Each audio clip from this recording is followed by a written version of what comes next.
Day 5 starts with some drama. Ancient ruin alert! We just had to screech off the road because we saw this from the motorway and we had to check it out. It turns out it's one of the most important cities in ancient Caria. It was called Hadrianopolis because it was taken under the Emperor Hadrian's special protection, and it's got the ruins of a theatre and this amazing agora that you can see behind us with 2 still standing arches. Amazing. Not amazing enough to detain us for too long though. After 2 nights in Bodrum, we're back on the road for a 3-hour drive to Fethiye, formerly known as Telmessos, and we're heading for one of its most dramatic sites. You find us now on the path to the rock-cut tomb of Amyntas. And in fact, those who are eagle-eyed might be able to see it in the cliffs up there already. Around 2,000-year-old tomb cut into the rocks by one of the local rulers around here. And let's go and take a look inside.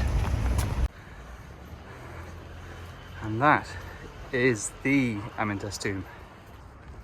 So the tomb of Amyntas was built in around 350 BC. Amyntas was thought to be a satrap, a sort of sub-ruler underneath the Persians who ruled the Lycians, who lived in this part of Anatolia.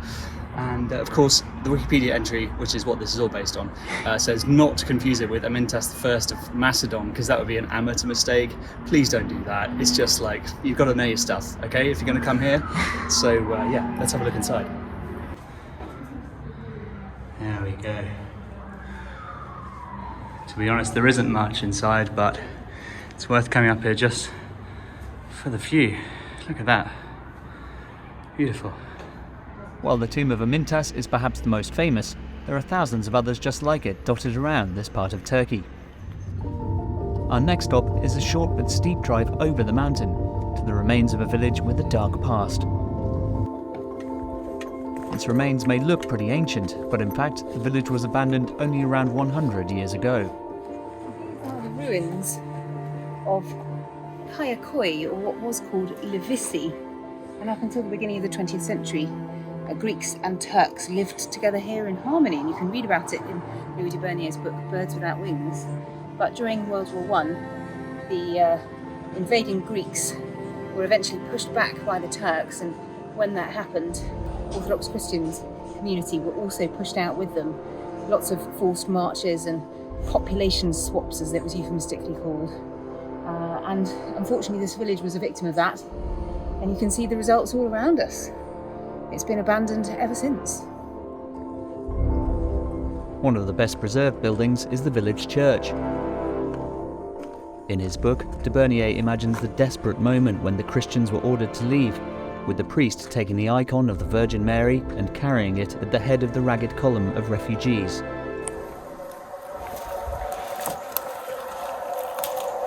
So you can hear that there, that is the call to prayer echoing over this village, which once upon a time used to have both Muslims and Christians in, but it's now completely abandoned when the Turks pushed back. And now this is just a Muslim country, and therefore no Christians here at all. As the Christians were being forced from their homes here, Muslims all over Greece were facing the same fate in reverse, being exiled to Turkey, a country few had ever visited, and where fewer still spoke the language. No surprise that not many of them wanted to live here, amid rumours it was haunted by the Christians who had been killed. The only residents now seem to be the many tortoises who make Kayakoy their home. Given they can apparently live up to 150 years, who knows? Maybe our friend here witnessed some of that dramatic history unfolding.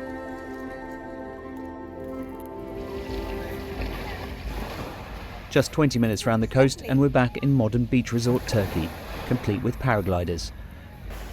Watching them swoop and swirl on the thermals during a sunset swim is the perfect, peaceful way to end the day. Coming up next time, we get out some cash in cash, find some tombs which the British Museum didn't manage to steal, and discover a sunken city. See you then.